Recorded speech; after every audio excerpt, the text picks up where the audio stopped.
Welcome to the Strive for Good Life podcast, where freedom and abundance meet entrepreneurship. We uncover the stories, strategies, and secrets of business owners who've built life on their terms. Ready to create your own success? Let's dive in. Welcome, everyone, to another episode of the Strive for Good Life podcast. My name is Nino, and I'm here with Deanna Frey, who is a scientist turned spiritual entrepreneur and transformational guide. Really excited to have her on the show. We've got lots of good stuff to talk about. So welcome, Deanna. Thank you so much. I'm so excited to be here. Yeah, I think it's going to be a really fun conversation because you bring something unique to, there are a lot of these spiritual guides or I guess spiritual coaches that I've spoken to and that we've had on the show, but very few have had kind of the scientific background that you do. So I'm very interested in that and how this all kind of meshes together. But I want to start at the beginning of your story. So tell me a little bit how you got into business in general and what ended up being the catalyst to you going down this road. So I spent a lot of years, I'm a scientist, so I spent many years in science as a scientist. And there came a point in my life when I was very curious. And I think there's a lot of people that reach that point, right? They're kind of like going through their life and like, okay, there's something more. And I started looking into other things. And then the opportunity came with the job I had. It was like, okay, that job's ending. What do you want to do? What do you want to do now? And it's like, okay, well, why don't you pursue what you originally thought about? And so I ended up there because as a scientist, you kind of have a healthy curiosity, right? It's kind of like, what is this? And what does it do? And does it work? And so that's how I started my journey. And then when I came time to start my business, I looked at it and said, you know what? There's other people like me.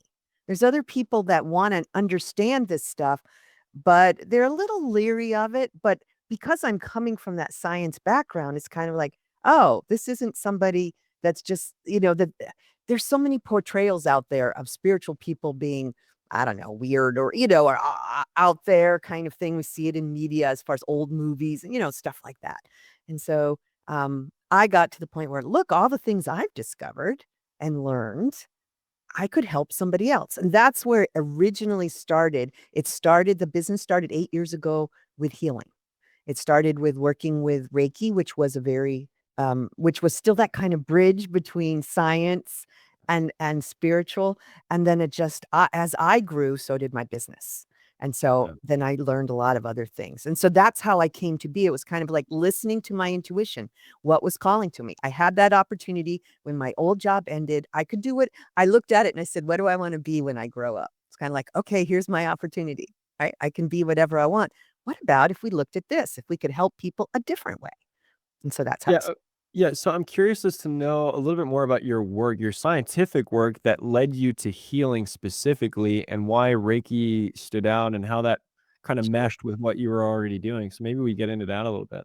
Sure. So my science background, people always, when I say this, people always kind of cringe. I'm an organic chemist. So I have I'm a master's in organic chemistry from Duke, and I spent several decades without getting too much into my age in pharmaceutical research. So I was like hard science getting there. But when you are a scientist that's working in that field, you do it because you want to help people. Right. And so I had entered that field because I didn't really want to be a doctor or a nurse, but I could still help people by bringing them medicine. And then as you go through and see all that, you look at, even with medicine, you watch people and you see, wait a minute, two people exactly the same respond differently to medicine. Some do really well and some don't. There's some other piece. And so that's the curiosity in me, started looking into Reiki. And I think part of the reason I started with Reiki was because it was still somewhat on that science fringe, that if people knew I was doing, it's kind of like, well, we haven't stepped too far into anything yet, right? Let's just kind of start with that. Because the other thing, if you think about it, Reiki's energy healing. And as a scientist, I look at the world and say, everything's energy, right? Everything is energy. It's just a matter of air is energy and the table is energy and your energy.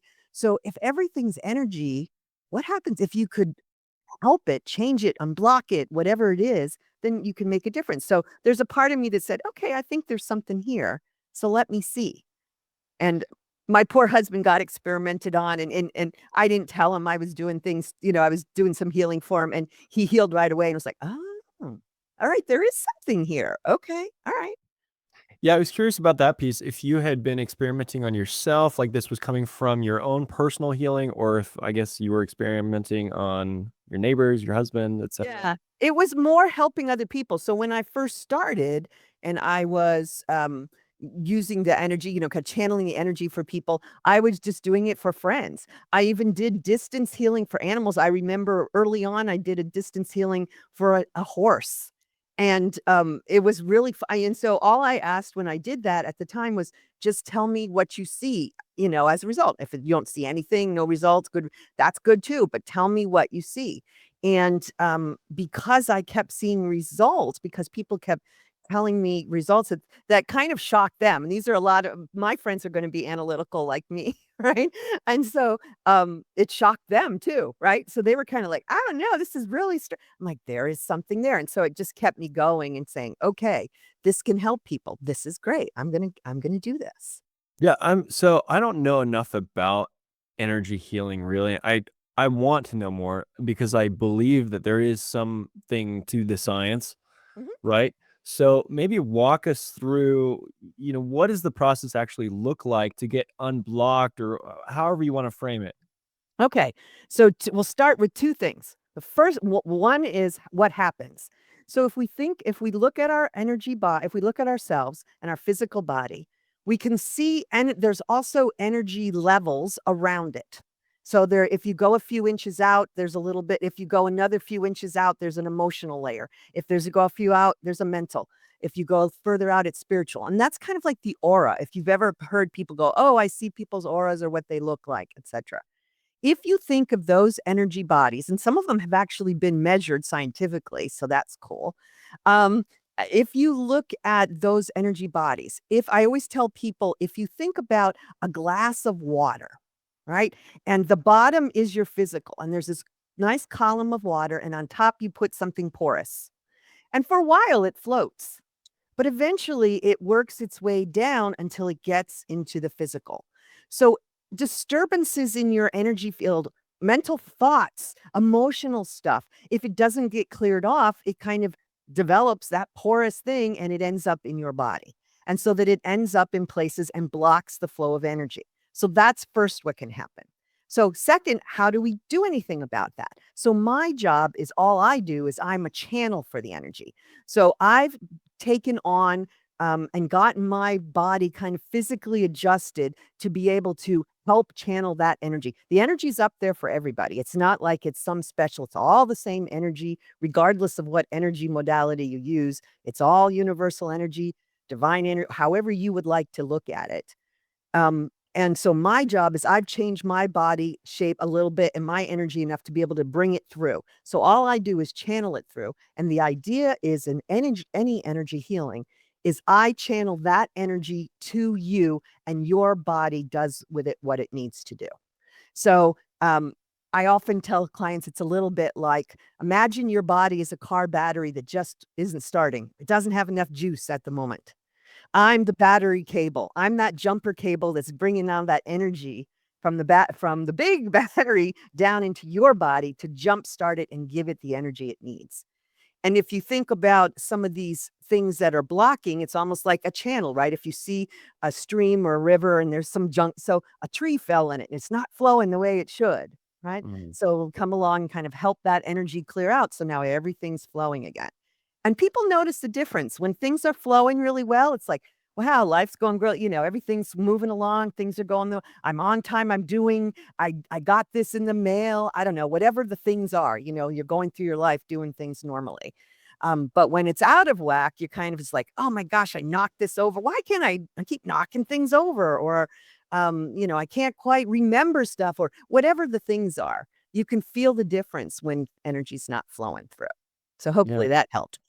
Yeah, I think it does. I'm curious as to, because you talk about channeling it, Mhm. being the conduit, I guess, Yeah, of sorts.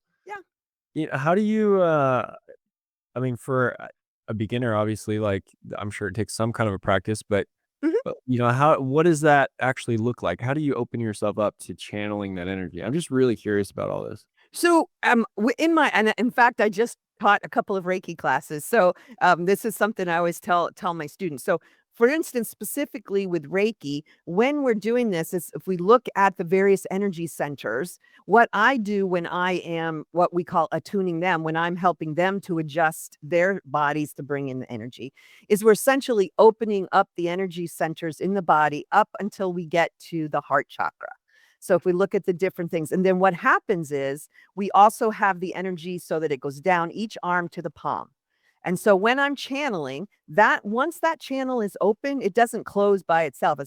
It's not kind of like, "Oh, I pierced my ear and now I haven't worn earrings for a while, so now it doesn't now it's all closed up again." Nope, once you've been attuned, that energy stays open. So really it's just a matter of getting yourself centered and intending and then setting it up. It's kind of almost like a little bit of ritual of like you get together, you get yourself centered, you breathe deeply, you intend it, and then you just, ask it to flow, and it does.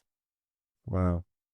It's so fascinating to me. I'm just so new to all this. But I do believe that there's something here to this. Mhm. And like you said, it's been measured on some level scientifically. So it's not just some woo-woo magic that, Yeah. someone's made up. So clearly you get results for people. And so maybe we talk about that a little bit. What kind of, life-changing, I guess, results have you brought into people's lives? I'm curious.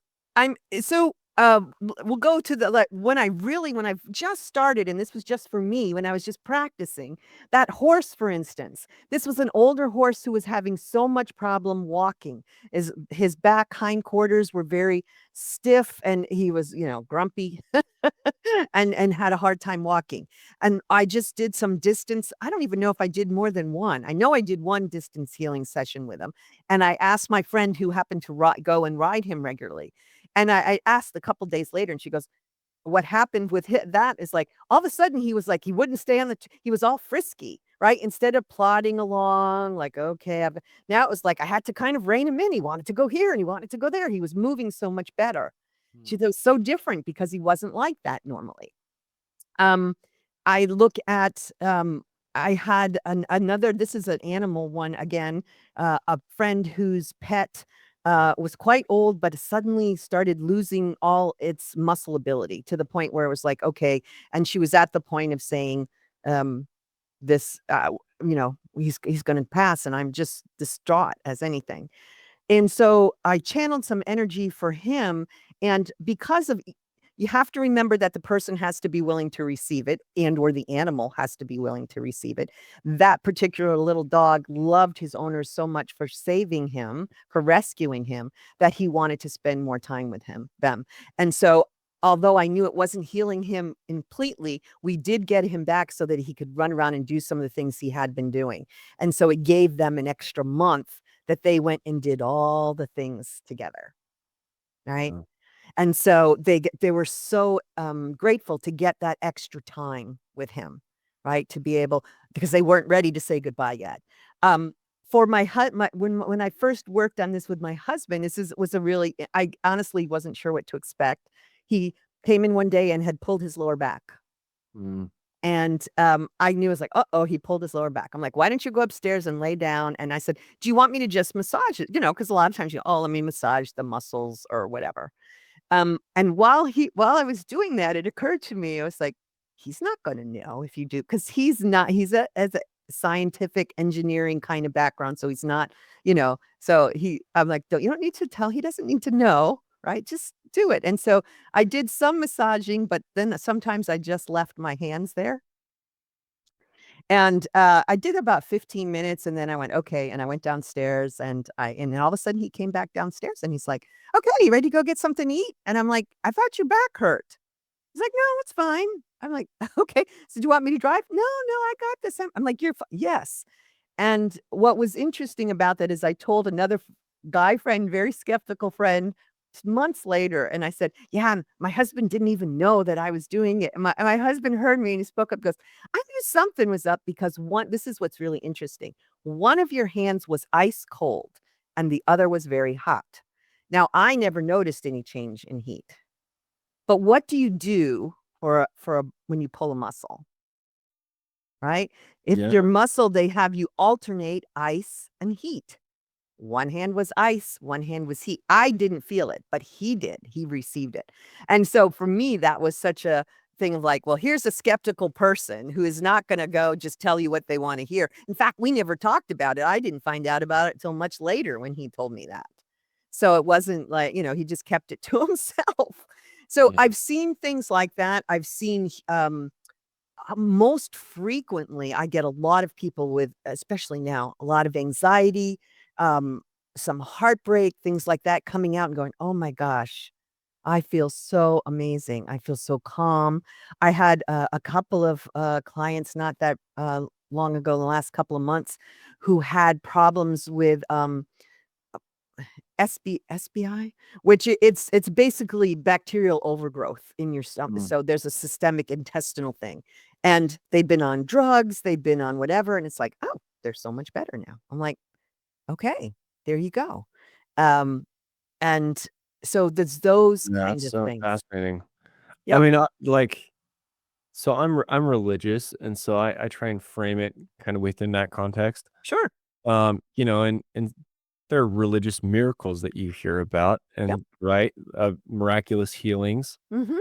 things like that. And so I look at that and I'm like, I mean, that has to work somehow. Mhm. Something has to be going on. And so I don't know. I just think it's really cool, and it makes me wonder what the limitations of this are. Is it just us and maybe our lack of belief, or our like just closing our minds off to it? Or I don't know what Sure. prevents someone from, or is it, something that you can just push onto people like you did No. with your husband? Or how So does that work? What so that's prevents people?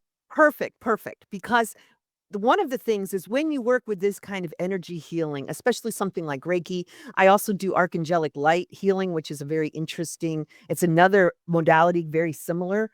Using the same ultimate divine energy. It's the same energy, it just comes through a little bit differently. So one of the biggest things is you can never force this energy on someone, first of all. Yeah. Doesn't matter. Even if you know, like, oh my gosh, this is going to help them so much, and you can't ever do that because that's divine energy. It's like you have to want it and allow it in. So if and sometimes I have people that come to me and say, I absolutely want this, and I want to do it. But on some level, they're not allowing it in. And so they don't see a benefit because maybe, I don't know, sometime until they're scared, or I don't know, or there's a part of them that's like, well, I really don't want to heal. I say I do, but I don't necessarily want to. So sometimes that happens. Um, but otherwise you can't and does the person, certainly it helps if the person believes that they can receive it. That will definitely make a big difference. But as somebody once said, I think it was with might have been with archangelic light even. It's like you don't have to believe in archangels. It doesn't matter because it's the energy. It's not the specific beings, right? Or same thing with Reiki. It's like this is your energy that's out around you all the time. It's not really like you don't have to believe in this like a religion, right? You don't have to believe in a certain way or whatever. It's that energy that's here for anything. And what, you touched on something else that I thought was really interesting when I first started doing this. And I thought about, if I think from a Christianity perspective, for instance, we'll just use that as an example. We know that there's stories of Jesus healing people by laying on of hands, right? So if you think about that, it's like, you know, in some respects, wasn't we call it Reiki now because that's what it's called from Japan, but isn't it really just being able to help that bring in that energy just like he did, right? And how many other people like that? It's divine energy. I'm not saying I'm Yeah. divine. I'm just saying that Right. being given the opportunity to help people, being able to channel that. So it's just kind of like, wonder what if that was what was going on. And I don't know. I don't know that it is or it isn't, but it got me thinking. That scientist in me got thinking about it. Like, isn't that interesting? I wonder. Yeah. Well, yeah, the whole topic is fascinating, and just, brings up more questions and answers for Yes, me of in various course. time, right? Of course. But it's fun to talk about and get into. I wanna tie this back to business because Sure. that's what Yes. we talk about on the show often. And so, I'm curious as to how you've used this, or if it's played a role in how you've been able to grow your business and really develop, I don't know, maybe an ability to better run things or to better attract clients, or how has it worked in your life in that sense? So it's interesting to me as I look back that Reiki was the very first thing I started with. And there's a good reason for it as I know now, right? Now I can look, of course, hindsight's 2020, right? But when I opened up to be able to channel Reiki, that also helped open up my intuition and it helped me to, and I started changing my energy. Remember I said when your energy's in flow, things start to happen. Well, that's kind of what happened with my business. It allowed me to just grow and kind of go, well, let me explore this and let me explore this. And so I just listened to where I was guided and where what I knew that my abilities would be particularly good to help with, right? So if I saw something like, oh, this is something I can really work with and really help people, like quantum healing hypnosis, that has some amazing things happen with it. So that's how my business kind of grew. I remember when I first started, when I was trying to come up with a name for my business, a lot of people just said, "Oh, well, you should do Reiki healing with Deanna," or something like that. But even back then, I knew, but I don't want to limit myself. I don't know if I'm always gonna be doing Reiki. As it turns out, I am, but I did add so many other things because as the entrepreneur, I listened and I followed what was going on, what people were looking for, what was needed, and things that called to me and said, "Ooh, that's a big thing." So that's how it helped me kinda grow my business, is it made me a little bit more open to listening and following the kind of little guidance I got, like, "That's cool, let's go look at that." Yeah, I think that's so important to, I mean, especially when it comes to just being open to what your clients want, right? That's the biggest thing in business, is speaking to their needs and being able to meet them in whatever product or service you offer. And so if you're inflexible there, or if you're closed-minded about how to do that, then it's going to be very limiting. It's going to be very difficult. Yep. You're going to feel stuck and run into walls. And so absolutely, if you can open your mind to that, um, then it's gonna flow a lot easier. So that makes so much sense to me. I'm curious as to know where you personally maybe have run into some blocks or things specifically with business where maybe you've found challenges. I think so for it was interesting. So when I started my business, I came which was again different from a lot of spiritual people. I came from that scientific background and I really approached it very businesslike, very logically, which was actually really good in many respects. So I set it up as a business from the beginning as like all the things you want to do. I became an LLC. I did, I found, I set up a Facebook page. I set up a web page. I mean, I did all those things right from the beginning. And then and I worked it that way. Now, the interesting part of that was I was coming into that very science logical thing, but I'm trying to work in a spiritual field. So the spiritual field's kind of going, that's great. I'm glad you got that, but you still need to do your personal work. So the blocks for me personally was that I needed to grow more myself. Right. So it's like, don't be so busy doing your job creating your business, doing the things basically that Mm. you're not going in because it's a spiritual business, you're not going inside and doing the things you need to do for your own personal thing. Remember, we talked about growing and getting that energy flowing and stuff. And Yeah. it's in order for my business to grow, so do I. If I don't grow, then my business is not going to grow. It's a reflection of me. Right. So there's a block there. So if I was just trying to do the things, I was doing all the things. That's great. But I wasn't allowing the growth in myself so that the growth would show up in the business. Yeah, I always say that entrepreneurship is it's like the ultimate personal development journey, Mhm. right? Because it requires so much of you to adapt and to grow and to shift your mindset with. I mean, yeah, I love it. I love talking about it. I mean, it's because I feel like there's so much that's rewarding about that growth and that journey. And so it's just fun. That's why we have the podcast. Um, I'm curious as to uh, yeah, I mean, really, when it comes to this type of a business, Mhm. um, I mean, did you just know right away who you wanted to connect with, or how did you go about finding clients and really getting it off the ground? I'm curious about that. That's a really great question because a lot of people in the spiritual space is like, okay, how do you get off the ground? Right? Yeah. How do you get? So part of it was when I found an office to rent, it was in a spiritual center, right? So I got a little with other entrepreneurs that were in that space, and many of them had been doing stuff for a little while. So I was exposed on that level. But really the way that got me going was two things. One, and I would recommend this for find a whatever, in my case, it was a spiritual fair because that's a spiritual thing, but it could be whatever is an event that will get you out there in front of people. And so that's what I did. The first couple of times I haven't done it since because just the way things have turned out, but I went and had a booth at that fair. And in fact, as much as I was scared to death of visibility, I also did a talk. So each time I was there, they gave you a free 30-minute talk or whatever. And so I took advantage of that to make myself known. And at that booth, even though I wasn't necessarily doing my services there per se, I definitely had like giveaways and things and got people's email addresses. Now remember, this was 8 years ago. Things are a little but it's still the same idea.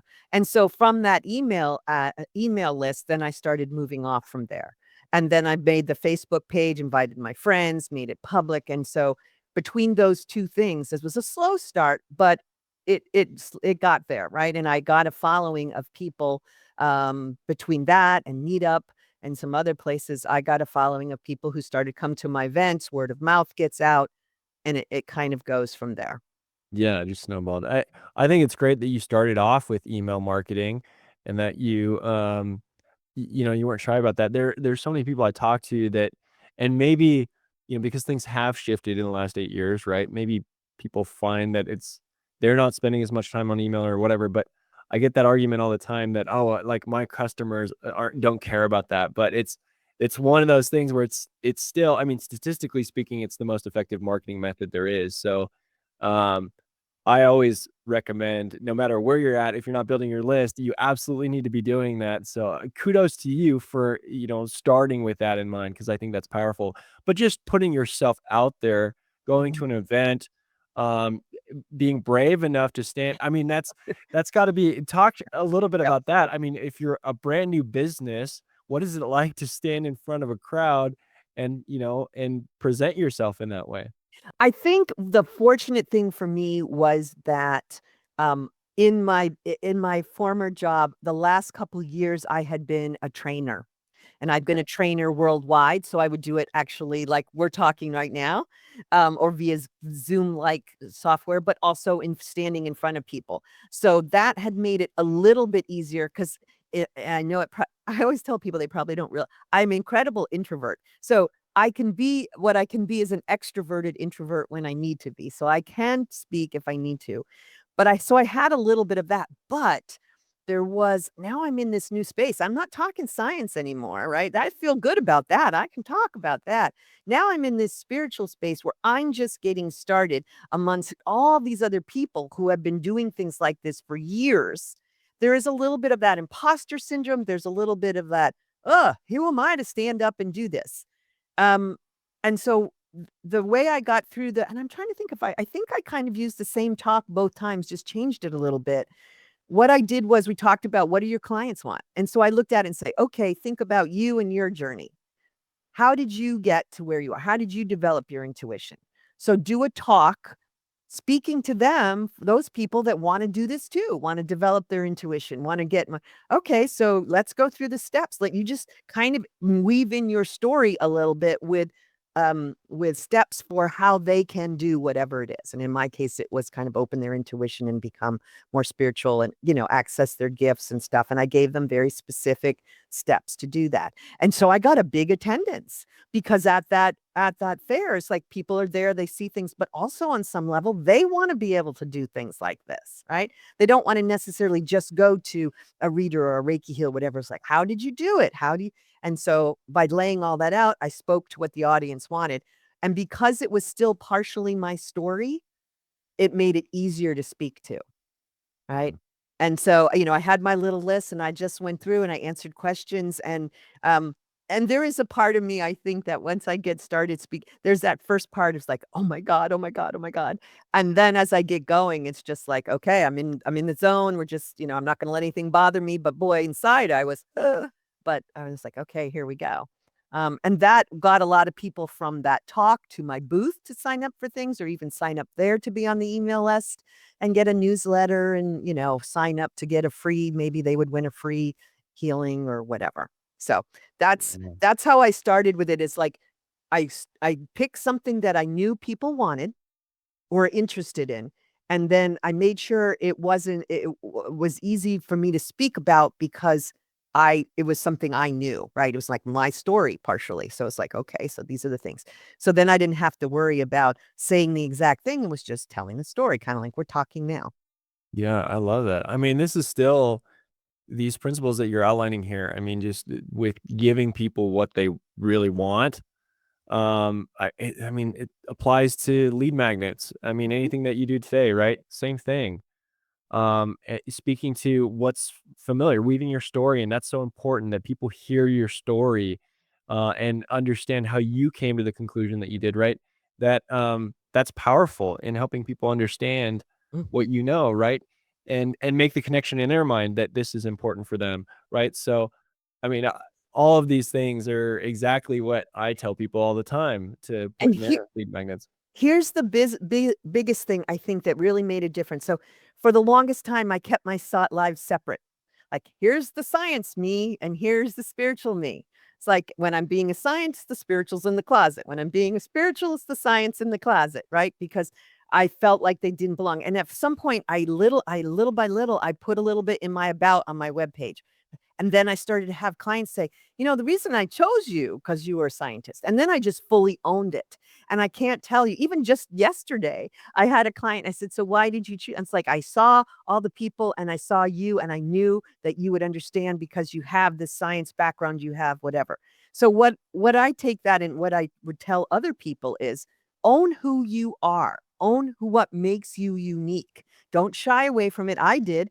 And I wonder if I hadn't done that for a couple years, how much more I might have grown if I had just owned it right up front. But, I wasn't quite ready yet. I was still a little hesitant. But once I did, those are the people that are attracted to me. Those are the people that I can most help. And for the other people, there's other people, right? Right. So I only want the people that I can really help, and they're going to be a lot like me, but they don't know where to go or who to trust. But because of my background, they're like, I trust that. I can relate to that. Let me see. Yeah, it's all about relatability, and so if you don't, like you said, own who you are and really put that out there, people are like, that's the thing. In marketing, we say all the time, if you're for everyone, you're for no one, right? And so if Mm, you're trying to appeal to the masses, the broad audience, um, it, nothing's gonna really stand out as unique that people can grab onto. And so I think that's solid advice, and anyone that's afraid of really truly being their authentic selves, don't be, because it's your flaws and what makes you human that people can relate to. And so I mean, being open with that and not in a way that, is off put. You don't have to you mhm, go overboard, right? mhm. Um, but let your personality shine, and be okay with being your unique self. I think that's very solid advice, and I really appreciate that message. I just realized that we are pushing up on our time. This has been such a fun conversation. Tell people where they can go and connect with you. So you can connect with me out on my webpage, blueskiesjourney.com. And let me spell it because it's a little bit different. It's BLUESKYES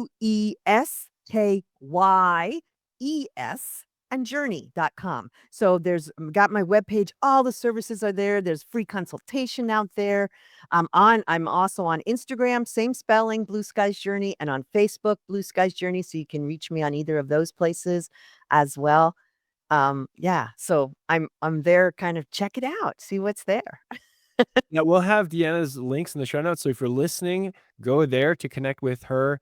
Again, this has been such a fun conversation. What is your final message to our audience? If something keeps showing up in your life again and again, whether it's a business, whether it's a business idea you've been thinking about, or something else that keeps showing up. You hear it constantly. That is your intuition telling you, go after that, whatever it is. So if it's your business and you keep going, I should start it. Yes, then go try it. At least try it, because that's your intuition if it's showing up again and again and again. I love that. That's a perfect way to end this, because the whole idea of this show is to inspire people to start and to grow their businesses, to give them the tools and the tips that will help them be successful. So I really appreciate that message. I really appreciate everything you've shared, and it's been such a great conversation. For anyone out there listening, make sure you subscribe and follow along, so that you never miss another episode. Please share this. That also helps us out a lot. But thank you again, Deanna, for being here. And for everyone out there, we'll see you guys in the next episode. Bye.